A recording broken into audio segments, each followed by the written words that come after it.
Legend goes that there was a Fender customer found something quite obscene on the end of the neck.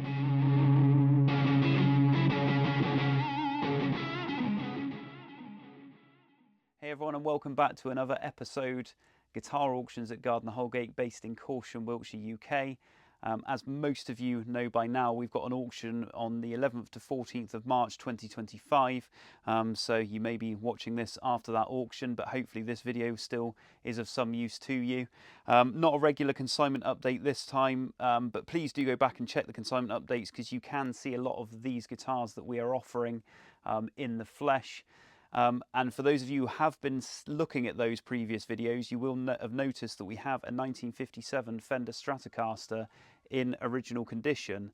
Now, this guitar, unfortunately, although it was featured in a consignment update, came in slightly too late for our video demos, which was a shame. So we didn't pass it through Jack's hands so you could hear what it sounded like.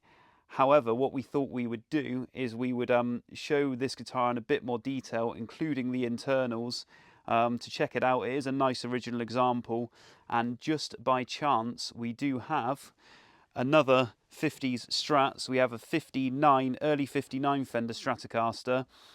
This guitar is actually going to be featuring in our June auction, but we just thought it's not all often that we would personally have two 50 Strats in at the same time, so we thought it would be really, really good to compare the two. So we'll look inside this one as well. Like I said, this one's not going to come up in June.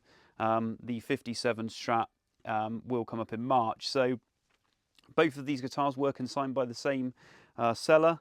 They were both bought by chance in 1993 by him.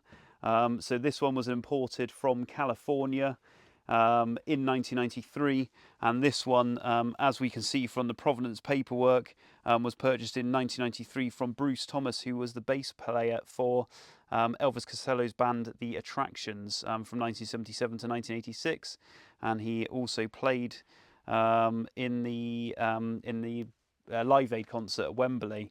Now, Bruce Thomas, as according to the Provenance letter, he bought the Strat from Groons in Nashville during the band's 1981 US tour. So some artist provenance. I mean, obviously not a guitar player, but a bassist, but a collector of guitars nonetheless. So both of these come from good stock. Pretty good original examples, both of them. Obviously there's the usual wear and tear, but what a great opportunity to have a look inside both of them.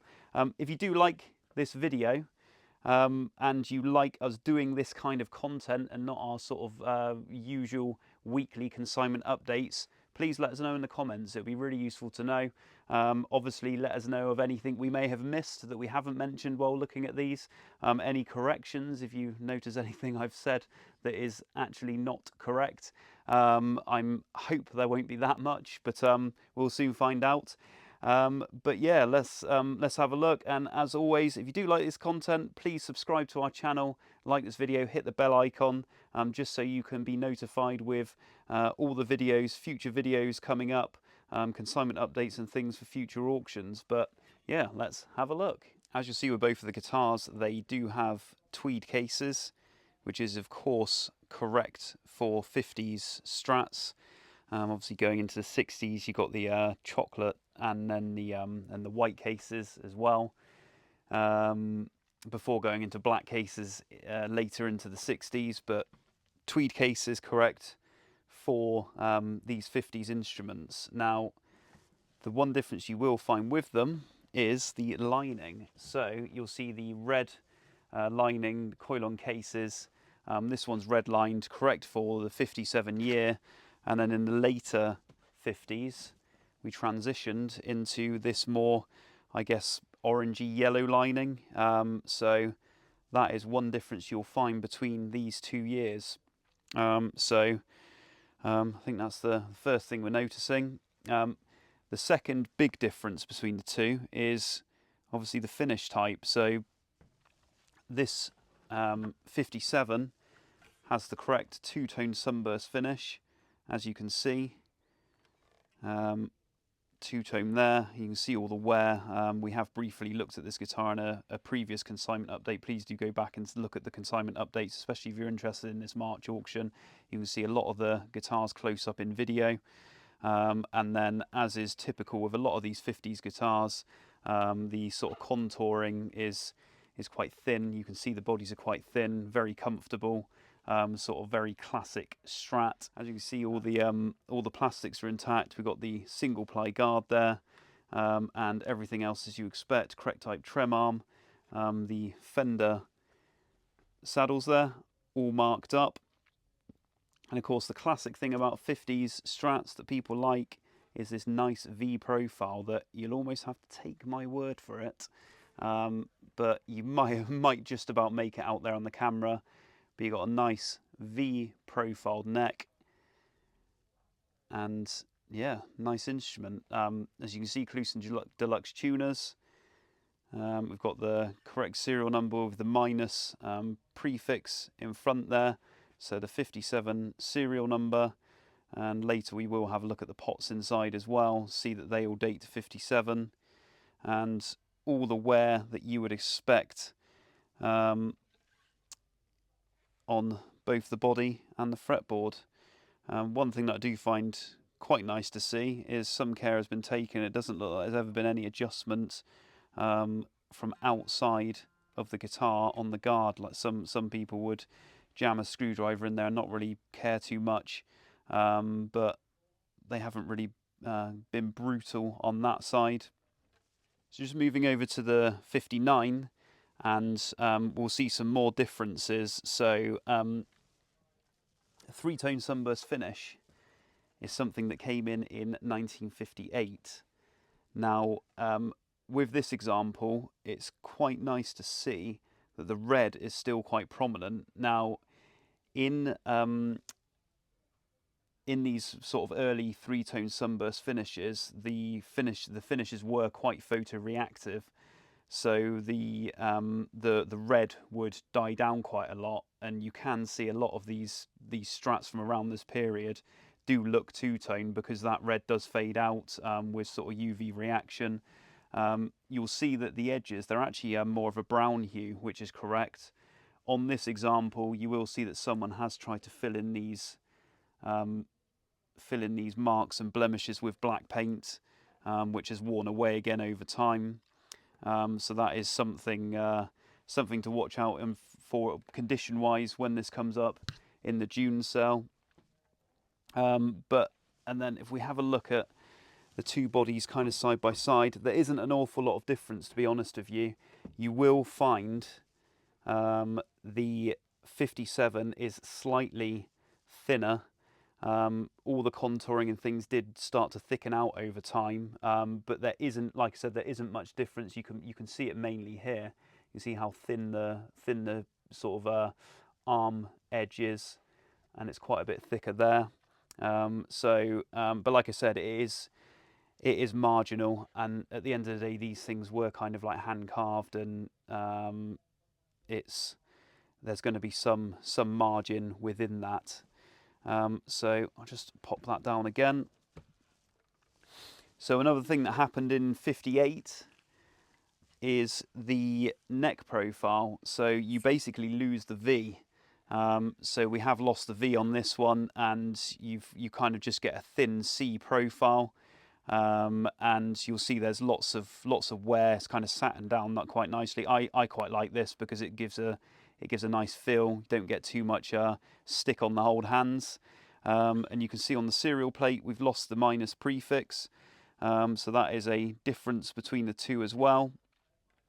And yeah, that's the main things. In terms of plastics and things, this is mostly original. You will see there are some mismatched control knobs, so you can see that not all of these control knobs are original, but we do have the trem arm there. We've got the Fender saddles, as you'd expect, and the single ply guard.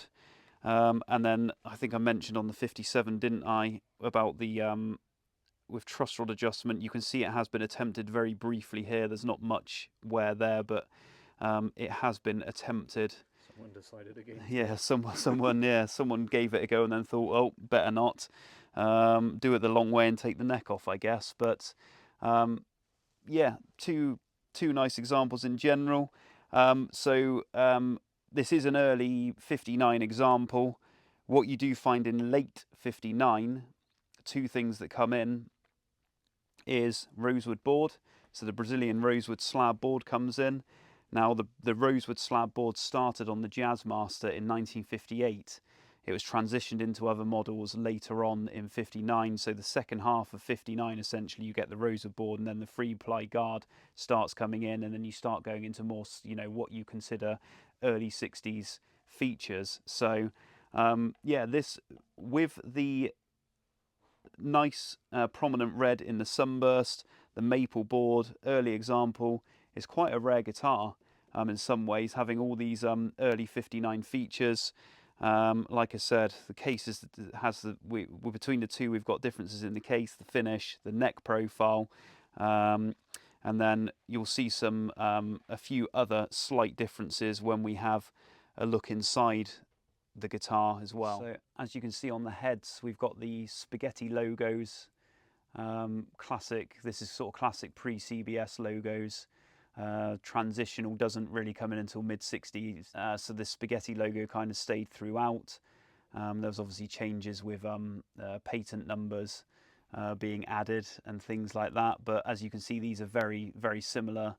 A similar affair on both of them, both the 57 and the 59. And then of course on the fretboards themselves, you've got the black dots, which stayed pretty consistent as well until the rosewood boards came in late 59.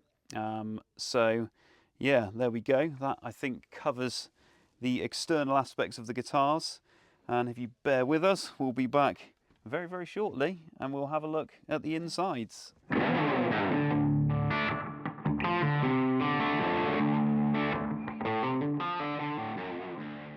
So we've already covered the outside of the guitars, and just for ease and to stop you from having to watch me struggle taking these things apart, they are already taken apart, ready to go, so we're going to have a look inside.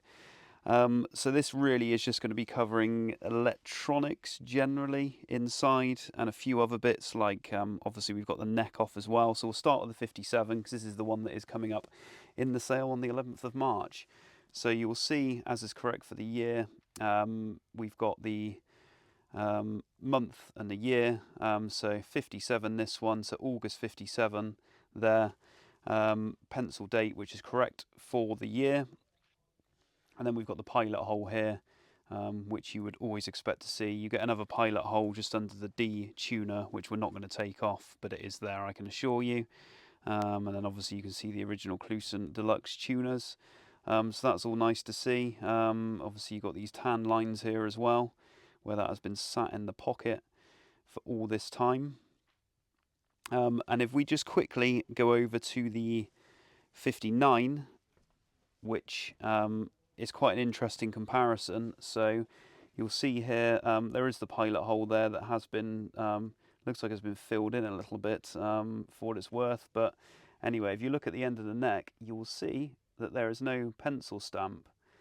Now, the story behind this is quite interesting. So in early 59, they did not have pencil stamps on the neck, and the legend goes that there was a Fender customer found something quite obscene on the end of the neck. On a family-friendly channel such as this, I'm not going to suggest what that was, but I've heard various variations. If you look online and on forums, you'll be able to see some of the suggestions. But essentially, a Fender customer, I don't know why they were buying a brand new guitar back then and taking it apart, but they were. And yeah, there was something obscene on the end, so they decided to stop marking them. So basically, the factory workers couldn't do that anymore. And of course, what we find later into 59, going into 62, they did start penciling them again. And then from sort of transitioning from late 62 onwards, you do find the usual stamp. So it'll be the black stamp, usually with the essentially the neck type and the year and the month. So that's sort of the difference between those. But yeah, quite interesting with this one. That's why the date is not there, because in early '59 they did stop it for a while. So that is one difference you will find between these two guitars. Obviously, we've already covered the outside, including neck profiles and things like that. And then if we go back to the '57 again, I will just lift this guard now, and we can see what we have. So as you can see underneath, everything's really nice and clean. Cavity's really nice and clean there, which is a very good sign, of course. There's nothing really that's gone on here. There's no sanding or anything like that to indicate that anything's wrong with the guitar. So, like I said, all nice and clean. Doesn't look like this guard's really been off much, if at all. Maybe we were the first to open it up, who knows. But if you look here, you can see a pinhole. So part of the finishing process of these guitars, so you always have a pinhole here, you got a pinhole here, and this is all, you tend to always find these pinholes here, and then you've usually got one underneath the jack socket as well. We're not going to have a look at that, but it is there, just to save some time. So this was the way the guitars were essentially finished and cured. Later on, they went to the paint stick, and what you tend to find with these ones, so with the pinhole finishing, we've got this more solid colour in here, sort of matching in with the body. With the paint stick, you'll usually find, because there was essentially a stick screwed into the screws or the neck fastening holes, so you'll find that this stick that was there will have been painted, and then that would obviously left the bare wood underneath. So that comes in obviously later with the later spec guitars. And then underneath we have the original pickups, as you can see, black bobbin pickups, all original, all the wiring all intact. We've got the correct three-way switch. And then we've got all of the pots, which all date to '57, and you can just about make out some numbers on the end there. So that should tell us that we are on the, so we've got 304, which is the potentiometer code, but then we have 7 for '57, and then we have the week number, which I think is 25, so 25th week. 15, there we go. Our cameraman's got younger eyes than me. But there we go, 15th week of 1957. And then we've got the brown paper cap there. These actually, in the late '59, these went to a white paper cap. Very similar style, but white paper. And I believe the '59, which we will now go and have a look at, is also brown paper, or should be, because they changed to white later in the year. And what do we have there? Yeah, so we do have brown paper cap again. So like I said, in '59, specs did change a lot. When we looked at the guitar earlier and looked at the externals, I mentioned things like the rosewood board that came in late '59, the 3-ply guard, which came in late '59. So of course we've still got the single ply guard here. So this is an early example. The pots are all original, the pickups are all original, as you can see, all the wiring. We've got the 3-way switch again. Now, the pot codes on this one, a bit more difficult to see. You can actually see the pot codes are on top of the pot rather than on the side, which you might be able to see. I'm struggling to pull this guard up too much, and I don't really want to, because the wires are quite tight in here. But you will see it's the 4th week on the potentiometers of 1959, so it's very early for the year. So I mean, it's probably part of it was made in '58 even. So there you go. I think that covers everything inside. the 59 as well. So very, very similar to the 57, not much differences at all. As I said, things changed more so as we went into later 59. And then just looking under here, you can see we've got the date pencil marks that you tend to find on these early Strats just underneath the springs, and you can see all the claw and bridge block is in place and original. And then just for completion, let's move back to the 57. And then on this one, we see a very similar story. The date is actually under the claw, but it is just about visible, the pencil date. As you will see, we've actually got this guard still on here. The screw is quite rounded, so we don't want to mess it up even more. So we've just very, very carefully moved it round to reveal.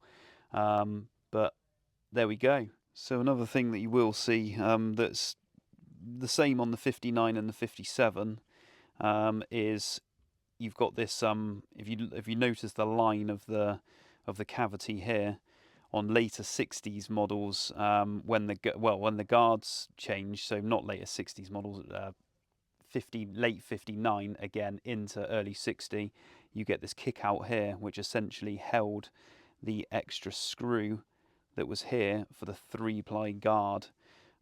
So you'll notice on the 59 and the 57, these two, because this is obviously an early 59, you don't have that kick out because it has the single-ply guard. And I think, yeah, that covers everything. So I think it'll be quite useful to have a little look at what they sound like. I think one caveat is we are recording this on a phone microphone. Doesn't sound great. I'm by no means the player that Jack is, so it's going to be very simple chords, just looking at different pickups. And we have already heard these before we go into showing you a few very brief clips, but they do sound very different. The 57, I think, generally sounds a bit thinner, apart from on the neck pickup, where it does sound a bit bassier than this one. But in general, overall, this 59 is bassier. I prefer the 59. CJ prefers the 57, so we're both happy. There's one each. I jest, of course. But to buy it for us. yeah. So we're not going to fight over them. But I generally prefer bassier sounding guitars. But this, I think we both agree that this kind of does sound a bit more like a classic 50s Strat. But it just goes to show that these factory wound pickups can sound very different. Obviously, there's other things that are in play, but yeah, it's not the most perfect audio recording for obvious reasons. It's only on a phone camera, but yeah, let's have a listen.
Gents, I hope you enjoyed this video. Like I said earlier, if you do like this kind of additional content, please let us know in the comments, because If you are into it, then it might encourage us to do it more. But like I said, 57 Fender Stratocaster, this will feature in our next auction on the 11th of March. This is lot number 382 if you want to go to the catalogue at guitarauctions.com. Go and have a look at that. The 59 will appear in the June auction. So this will be a date, I think, to be confirmed, but I think it's around the 10th or 11th of June that auction will be.